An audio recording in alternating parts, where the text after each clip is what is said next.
Assalamualaikum warahmatullahi wabarakatuh.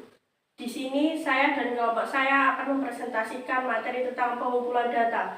Sebelumnya, nama saya Syifa Rahmatulaili, absen 33. Nama saya Meta Binoka Amin Kartika, absen 21. Nama saya Debrian Firmanda Rahmatio, absen 9. Nama saya Ahmad Novel Ardani, absen 2. Pertama-tama saya akan menyampaikan tentang pengertian data.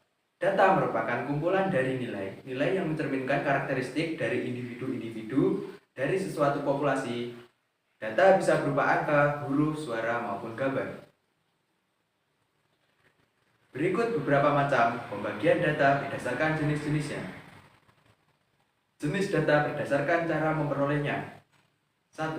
Data primer adalah data yang diambil langsung dari objek penelitian atau merupakan data yang berasal dari sumber asli atau pertama. Data ini tidak tersedia dalam bentuk file. Pencarian data primer bisa dilakukan dengan cara wawancara atau interview langsung dengan responden, melakukan telepon, email, dan sebagainya. Dalam mengumpulkan data primer, biasanya peneliti menggunakan instrumen penelitian yang disebut dengan kuesioner. Yang kedua, data sekunder. Data sekunder adalah data yang tidak dapat secara langsung dari objek penelitian, melainkan data yang berasal dari sumber yang telah dikumpulkan oleh pihak lain. Data sekunder dapat kita kumpulkan dari perpustakaan, perusahaan-perusahaan, organisasi-organisasi, perdagangan, biro pusat statistik, dan kontraktor pemerintahan, seperti data dari Badan Pusat Statistik BPS, data hasil riset, data dari perusahaan, dan lain sebagainya. Jenis data berdasarkan sumber data. 1. Data internal. Data internal adalah data yang menggambarkan situasi dan kondisi pada suatu organisasi secara internal. Misal, data keuangan, data pegawai, data produksi, dan sebagainya. Yang kedua, data kualitatif. Data kualitatif adalah data yang disajikan dalam bentuk kata-kata yang mengandung makna. Contohnya seperti persepsi konsumen terhadap botol air minum dalam kemasan, anggapan para ahli terhadap bencana alam yang terjadi di Indonesia, dan lain-lain. Klasifikasi data berdasarkan sumber data. 1. Data internal. Data internal adalah sebuah data asli yang menguraikan situasi dan kondisi pada suatu organisasi secara internal. Data ini dihasilkan melalui penelitian sendiri, bukan data hasil dari orang lain. Contohnya adalah data penjualan, data stok gudang, data pegawai, dan sebagainya. 2. Data eksternal. Data eksternal adalah data yang menguraikan situasi dan kondisi yang berada di luar organisasi.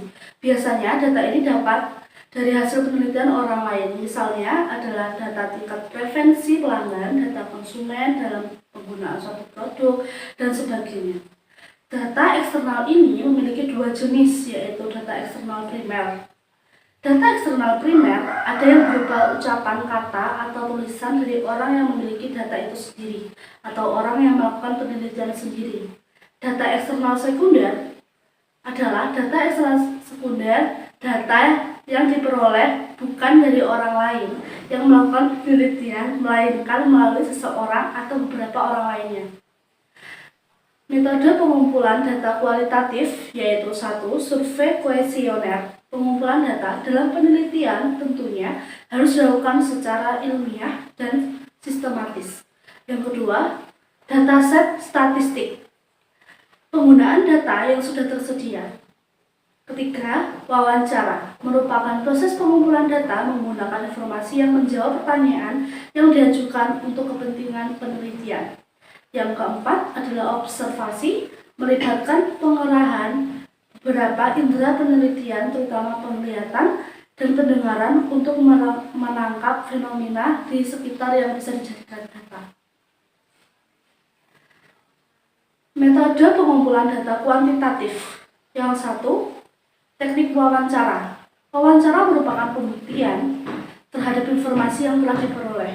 Yang kedua, observasi. Observasi merupakan proses peneliti melihat situasi penelitian. Yang ketiga, teknik dokumen. Dokumen merupakan sumber data yang digunakan untuk melengkapi penelitian. Yang keempat, teknik triangulasi. Triangulasi merupakan cara pemeriksaan kebenaran data yang paling umum digunakan. Konsep perlindungan data privasi. Konsep perlindungan data mensyaratkan bahwa individu memiliki hak untuk menentukan apakah ia akan bergabung dengan masyarakat, kemudian akan membagi atau bertukar data pribadi di antara mereka, serta hak untuk menentukan syarat-syarat apakah yang harus dipenuhi untuk melakukan hal tersebut. Konsep hak privasi populer pada tahun 1890 ketika Samuel Warren dan Louis Brandeis menulis esai berjudul The Right to Privacy yang diterbitkan oleh Harvard Law Review. Mereka mengusulkan pengakuan hak individu, right to be let alone, dan berpendapat bahwa hak ini harus dilindungi oleh hukum yang ada sebagai bagian dari masalah hak asasi manusia. Visualisasi data. Menurut Lau, visualisasi data atau data visualization adalah tampilan berupa grafis atau visual dari informasi dan data. Dengan kata lain, data visualization mengubah kumpulan data menjadi hal lebih sederhana untuk ditampilkan. Dalam penerapannya, visualisasi data kerap menggunakan beberapa elemen visual seperti grafik, bagian, bagan, hingga peta. Tujuan visualisasi data tentunya untuk mempermudah melihat dan memahami tren, pola, dan masih banyak lagi. Tujuan utama dari visualisasi data adalah untuk mengkomunikasikan informasi secara jelas dan efisien kepada pengguna lewat grafik, informasi yang dipilih seperti tabel dan grafik. Manfaat visualisasi data. 1. Membawa wawasan lebih cepat. Memberdayakan semua orang untuk mengubah data menjadi wawasan dengan cepat dan mudah. 2. Membuat keputusan yang lebih cerdas dan lebih cepat. Organisasi dapat membuat keputusan yang didorong oleh data dengan visualisasi yang menampilkan data secara real time. 3. Memberdayakan orang dengan analisis. 3. Memberdayakan orang dengan advance analisis. Lebih banyak organisasi yang dapat memanfaatkan dashboard interaktif yang mudah digunakan dengan geospasial internal, prediksi satu klik, dan analisis aliran untuk mengembangkan wawasan yang lebih dalam, menemukan pola tersembunyi, dan bertindak berdasarkan peluang bisnis bernilai tinggi. 4. Meningkatkan nilai produk atau jasa.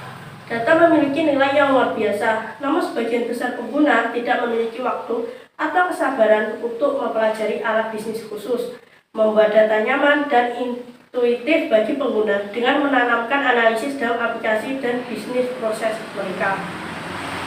5.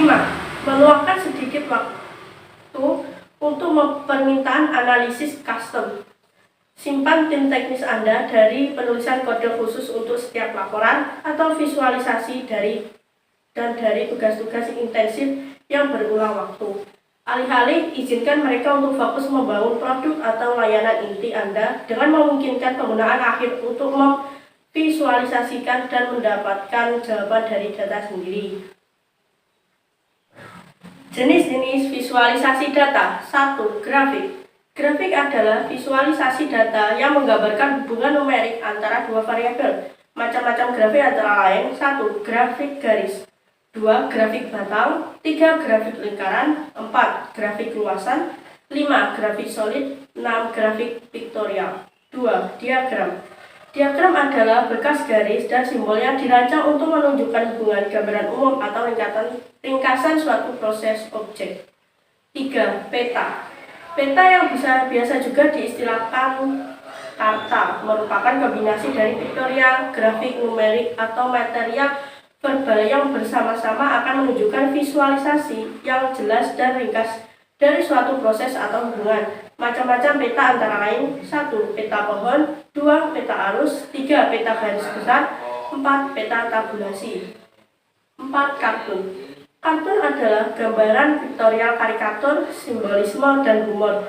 Kartun dapat mengekspresikan ide secara tunggal ataupun secara beruntun yang menggambarkan sesuatu cerita atau dunia sehingga terwujud apa yang sering disebut dengan komik. Cara membuat visualisasi data dengan trend sprite lines. Buatlah data seperti di bawah ini. Klik tab insert pada grup sprite lines, pilih salah satu tipe yang diinginkan, misalnya line. Cara membuat visualisasi data dengan trend sprite lines. Di kotak dialog yang muncul, masukkan range data yang dihitung pada kolom data range, serta range lokasi untuk tempat spark lines pada kolom location range. Setelah itu, tekan OK, dan hasilnya akan seperti ini. Cara membuat visualisasi data dengan trend spark lines. Jika ingin mengganti tipe spark lines, klik tab Decide. Pada grup tipe, pilih tipe dan yang Anda inginkan. Jika ingin menjelaskan bagian tertentu, klik tab Decide. Pada grup Show, beri centang bagian yang diinginkan. Dan jika menggantikan style, klik tab Decide. Pada grup Style, pilih model yang diinginkan. Sekian presentasi dari kelompok kami. Apabila ada kurang dan lebih, mohon maaf. Wassalamualaikum Wassalamualaikum warahmatullahi wabarakatuh.